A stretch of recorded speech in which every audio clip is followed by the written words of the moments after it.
By the time we found him, what remained of her face was clamped between his jaws, and by then it was already too late. By 9 p.m. on the 16th of May in 2001, VW had killed, mutilated, and partially eaten his own mother, or at least some version of him had. And there are some who will tell you that monsters do not exist. This is a lie. Ask any police officer, any psychiatrist or social worker, and they will tell you not only that monsters do exist, but that the line between man and monster, that's a very thin one indeed. It is a line often blurred, and one that is all too easily crossed. Sometimes, as in the case of VW, maybe the line never existed at all. These words above are taken from a diary entry written by Thomas Chappell. He's a retired police detective who sadly passed away in 2023. But the entry from which these words come from are part of a larger collection of papers which included copies of police reports, newspaper cuttings, eyewitness accounts, and documents from other institutions, all compiled by Chappell over several years, but all relating to a single event. That collection was sent by recorded delivery to Matlock Police in January 2024. The documents were sent after Chappell's death as a condition of his will. They were accompanied by a note which read, "This is the truth about what happened in the case of VW. I want you to tell this truth. I want you to set the record straight. You have 6 months to release this material and tell your side of the story. I've prepared copies of this folder that will be sent to other selected organizations in the event that you refuse to publish its content. If you don't do the right thing, the other organizations will do it for you. Please do the right thing." They didn't. 6 months came and went, and there was no press release. Luckily, one of the other organizations Chappell chose to share his information with was ours. Matlock, a town steeped in legends and whispers of ancient rituals, served as a backdrop for these harrowing events. What follows are extracts from documents Chappell wanted released after his death. The documents themselves are authentic and are often either coded, numbered, or adorned with an official stamp. We have included extracts in the order that they were placed in this folder. We also approached the police precinct of Derbyshire for comment, but have so far received no response. Perhaps in the coming days, once this information is in the public domain and published by the other organizations and media outlets Chappell sent it to, they will be forced to change their minds. Extract 1. From the diary of Thomas Chappell. Even as we approached, we could hear the howling. The shadow of the Heights of Abraham loomed over me, its caves and cliffs filled with secrets. And of course, some people say that this howling could have been a dog, but it didn't sound like any dog I had ever heard. In Matlock, tales of strange creatures were not uncommon, but few paid them any mind, until now. It was a low, guttural howl, lower than anything a dog could produce, if that makes any sense. It resonated. It was deep and low, like a sound made in the chest of something far bigger and more powerful than your average mangy mutt. It was either a wolf or it was something like it. Now, I know that sounds stupid, but I had read months earlier about some kid apparently stealing a wolf from the zoo near here. I wouldn't put it past them to have kept that damn thing locked up and muzzled in some little flat on the local estate. One thing you learn from being a copper: mad people do mad things. I heard that sound again, and I will tell you the truth right now. Having served in Matlock for years, I'd heard my share of ghost stories and eerie tales whispered in the pubs. I did not want to go into that house. It was my duty, obviously, but there was something about that sound. There was something about the way it seemed to be almost gloating that shook me right down to my toes. I probably would have shied off, said that we needed the RSPCA or some other organization with us, and that we should come back tomorrow. It would have been easy to do that, and I would have, if that howling had not been joined by screams. Extract 2. From a religious studies homework assignment on the lives of the saints, acquired from Margaret Doyle RS teacher at Matlock High School. Assignment written by VW, year 2000. St. Christopher was a dog man. People wear their St. Christopher medallions for protection. They wear them because St. Christopher is the patron saint of travelers. All of them have this image of him carrying the baby Jesus on his shoulder. What they forget to mention is that in the folklore about St. Christopher, they say that before he converted, he was not fully human. According to the folklore, he was a cynocephalus, a man with the head of a dog of the type that were believed to live in the barbarous, unexplored regions.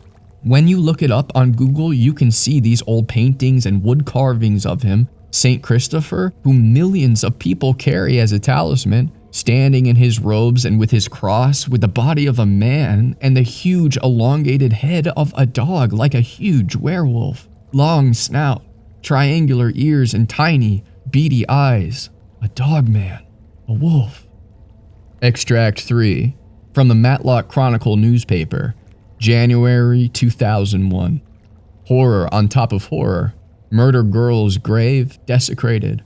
Police in Matlock have launched an investigation after the grave of murdered youngster Alicia Tan was disturbed and desecrated last Friday. Tan, who was killed alongside her brother by their father, Adri Tan, in May of 2000, was laid to rest at Matlock Cemetery in December of last year. Her funeral was attended by hundreds of local well-wishers, shocked by her violent death and wishing to see her at peace. This latest incident was said by one resident to have piled horror on top of horror. The community of Matlock, already on edge from recent tragedies, have felt a growing unease settle over its streets. Extract 4. Internal summary document circulated within Derbyshire Constabulary on the desecration of Alicia Tan's grave. The perpetrator was clearly very determined. The hole dug down to the casket was at least 7 feet deep, which would have required considerable time and some physical strength. And having said this, shoe prints found around the grave and measurements of distance between the fingerprint impressions left on the shovel, it would suggest an individual of diminutive stature, under 5 feet, and very possibly a teenager or very young adult. The lid of the casket was smashed. Metallic fragments on the shattered wood and fiberglass suggesting that this was done by the same shovel used to dig down. Whilst Miss Tan's body seemed at first glance to have been unaffected by the incident, later examination revealed that the stomach, upper arms, both cheeks and buttocks of her body showed puncture wounds, consistent with having been ruptured by a very large syringe, similar to the type usually used for lumbar punctures or bone marrow extractions. The extracted material was body fat. Document 5. Extract from notebook found at 29 Faulkner Place. Notebook was submitted to evidence after the arrest of VW.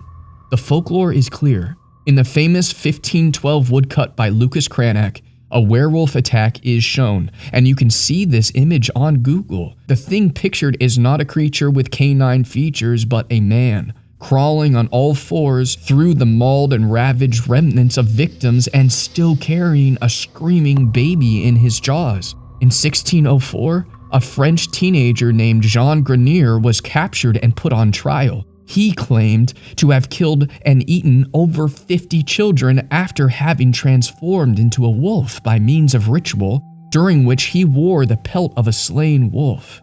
He transformed by way of a ritual. These people were not victims. They were not bitten by a werewolf or cursed or transformed like you see in films. They chose to be the wolf. They chose to be dogmen. These are real cases. It is possible. Extract from the Matlock Chronicle, March 2001. Timberwolf missing from local zoological gardens feared stolen for trade. An investigation was launched on Monday into an apparent theft from the Matlock Zoological Gardens of a large Canadian timberwolf.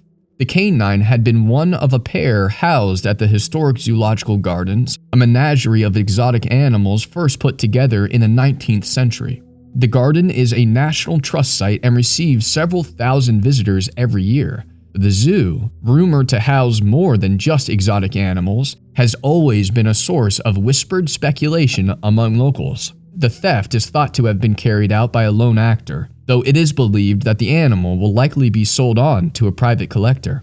In a strange twist, CCTV of the incident seems to show a young man, entirely naked, breaking into the enclosure. The boy is seen squatting in a corner of the space and drinking from puddles on the ground, before drugging the animal with a tranquilizer dart and removing it with great difficulty from its cage. Notes from Statement of Concern, filed October 19th, 2000, Derbyshire Social Services. Report of follow-up investigation by Gemma Brady, school social worker. Case brought to the attention of school-assigned social worker. Subject was a young boy, 15 years and 3 months, name VW. Teacher had noted a significant loss of weight in the past 6 months. An enormous change in behavior, becoming suddenly withdrawn and almost entirely non-verbal. Further noted, the appearance of abrasions and bruises on VW's wrist, neck, and sometimes face. Whilst teachers have been unable to confirm as of yet, other students glimpsing VW in the changing rooms during PE have reported to teachers seeing extensive and sometimes fresh-looking scarring across his torso, legs, and particularly spine. One report, given by a concerned fellow student, suggested that beneath his clothing, the subject has over 70 St. Christopher medallions on silver chains wrapped and strung around his limbs and neck. These chains are wrapped so tightly, according to the witness, that the metal of the chain has broken the skin and made it bleed, whilst in other parts the circulation is almost cut off entirely. Phone calls home have so far yielded no response. VW lives alone with his mother, Kira Wiltz, who works at the local hospital as a nurse. Consensus from teachers who have met her seems to be that she is a deeply religious woman but not very actively involved in her son's education. Met with VW on Monday morning. Very withdrawn and unresponsive to questions. Explained that we and his teachers were concerned about him and that he was free to talk to us at any point should he have any issues that he wanted to discuss. Asked about the scarring and about the St. Christopher medallions, he responded by saying that St. Christopher was a dog man. Since his verbal responses were so limited, I suggested that he write down how he was feeling. He took the pen, and he turned away and he hunched over the desk where he wrote continuously for 20 minutes. When the paper was given back, it became clear that VW had simply written the same phrase, over and over again, all in capitals. Who's afraid of the big bad wolf? Who's afraid of the big bad wolf? Second extract from notebook found at 29 Faulkner Place. Notebook was submitted to evidence after the arrest of VW. The techniques listed here are taken from several sources, including a French grimoire, a book of Slavic magic, and The Black Peacock, a spellbook written by Maria Dena, as well as the Book of Feather and Bone. They all cover techniques alleged to transform the practitioner into a wolf, techniques for becoming the dogman, drinking rainwater from a wolf print in which the full moon is reflected, leaping over a fallen tree whilst naked, reciting the words of power, stabbing at a fallen elm with a dagger made from copper, write the words lupus lupine canine man across the blade, Swedish magic. Wearing a wolfskin over the naked body before a fire of elmwood. Rub yourself with an ointment made from wolfsbane, hyssop, opium, and the fat of a murdered child. These dogmen are not like in Hollywood. They are not cursed or bitten by a werewolf. They chose to become one. It is possible. They were not bitten. They were not victims. They chose to be this thing. They were not victims. They chose. Extract from the Diary of Thomas Chappell continued. Eventually, forced on by the screams, me and Chris decided to just bite the bullet and go in there. We'd been called because someone had heard the screaming, and now here it was, howling, screaming, and then abruptly, silence. The animal sounds tearing through the night, the shrill and the desperate shrieking, stopped. Whatever had been happening had happened. I knew already that we were too late.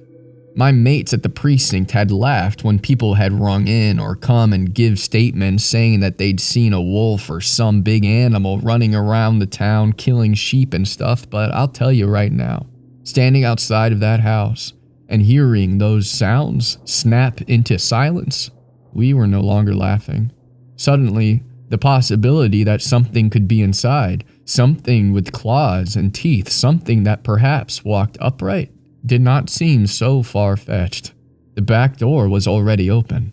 Moving slowly, cautiously through the kitchen, the sudden lack of sound far more chilling than the clatter that came before. I gripped the handle of the living room door and I flung it open. And what I saw, what I swear to Almighty God that I saw, was a thing, half man and half dog. Everything was red. The floor, the table, the creature, and the thing it was eating. It was sitting cross-legged like a human on the floor, and across its lap were the torn and the mutilated remnants of a woman. Tendons and organs and innards spilled in a wet slick across the floor. The thing, its fur matted and caked all over with thick gouts of viscera and blood, had in its massive maw what remained of Mrs. Willett's face. With every second that I watched, more of what had been her features disappeared, minced and chewed by massive, jagged teeth.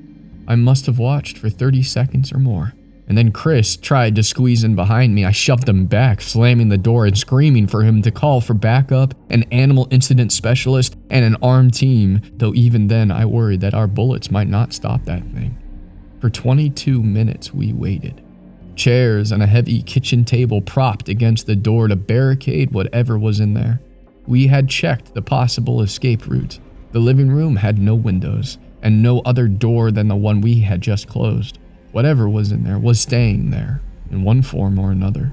And when the tactical teams finally arrived, we removed the tables, and as a group we edged forward to once again open the door.